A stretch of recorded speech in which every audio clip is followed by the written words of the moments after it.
எழுப்புதலுக்காக என்ன நடக்கிறதுன்னு நினைக்கிறீங்களே? உள்ளங்கேழு மேகம் எழும்பி விட்டது. கர்நாடகாவில் 5 இடங்களுக்கு செல்ல உதவி செய்கிறார். இன்னும் 2 இடங்கள் 7 ஜோனாக பிரித்து அதை அங்குள்ள பாஸ்டர்ஸ் வாலிபர்களை சந்திக்க தீர்மானிக்கப்பட்டது. 5 இடங்கள் தான் செல்ல முடிந்தது. ஒவ்வொரு இடத்துலையும் காலை 9லேருந்து 3 மணி வரைக்கும் அந்த ஜம் இருக்கும்.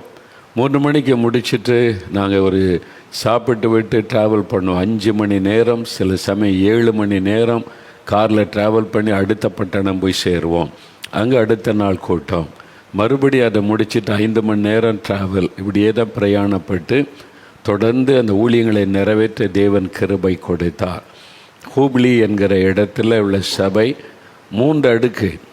அதனுடைய அந்த பாஸ்டர் ஒரு பெரிய தரிசனம் அவருக்குள்ள, அதாவது நோவா பேழ மாதிரி சர்ச்சு கட்டணி கத்தர் தரிசனத்தில் காண்பித்து அப்படியே கட்டியிருக்கிறாங்க. நான் அவன்கிட்ட கேட்ட ஆச்சரியமா, அது எப்படி செய்தீங்க? நீ கத்தர் தரிசனத்தில் இந்த சர்ச் எப்படி இருக்குன்னு நீ காண்பித்தார், அதன்படி கட்டப்பட்டது தான் இந்த சர்ச்சு. இவன் கத்தர் தான் பிளான் கொடுத்தது, ஆண்டவர் பிளான் கொடுத்ததை மற்றவங்கள்ட்ட சொல்லி அதை அப்படியே நிறைவேற்றி இருக்கிறாங்க. உள்ளுக்குள்ளே பார்த்தீங்கன்னா 3 அடுக்கு ஜனங்க உட்கார்ந்துருக்கிறாங்க. பெரிய ஒரு சபை நிரம்பி வழிகிறது ஆத்துமாக்களால்.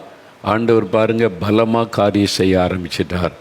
இந்தியாவில் தேவனுடைய கிரியை வெளிப்பட ஆரம்பித்து விட்டார். பாருங்கள், கீழே மேலே மேலே 3 அடுக்கு ஜனங்கள்.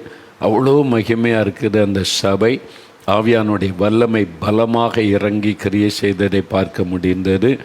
அந்த பாஸ்டர் அவங்க ரொம்ப தாழ்மையாக, ஆண்டவர் என்ன சொல்கிறாரோ நாங்கள் செய்கிறோம் பிரதர், நீங்கள் மறுபடியும் வரணும்னு அன்பாக கேட்டுக்கொண்டாங்க. அதற்காக ஆண்டவருக்கு நன்றி. இதனுடைய விளைவாக ஆயிரக்கணக்கான பாஸ்டர்ஸ் இந்த எழுப்புதல் திட்டத்தில் இணைஞ்சிருக்காங்க. கர்நாடகா மாநிலத்தில் வாலிபர்கள் பல 1000 பேர் ஒப்பு கொடுத்து இந்த எழுப்புதல் திட்டத்தில் நாங்கள் இணைந்து நிற்கிறோம். எழுப்புதலுக்காக என்ன செய்யணுமோ கத்தர் சொல்லுவதை நிறைவேற்றுகிறோம் என்று ஒப்பு கொடுத்துருக்கிறாங்க. ஆண்டவர் இதெல்லாம் நம்முடைய ஜெபத்தின் விளைவு. நீங்கள் ஜெபிச்சிங்கல்ல, உங்களுடைய ஜெபத்தினால தேவன் இதெல்லாம் செய்து கொண்டு இருக்கிறார். பெங்களூர்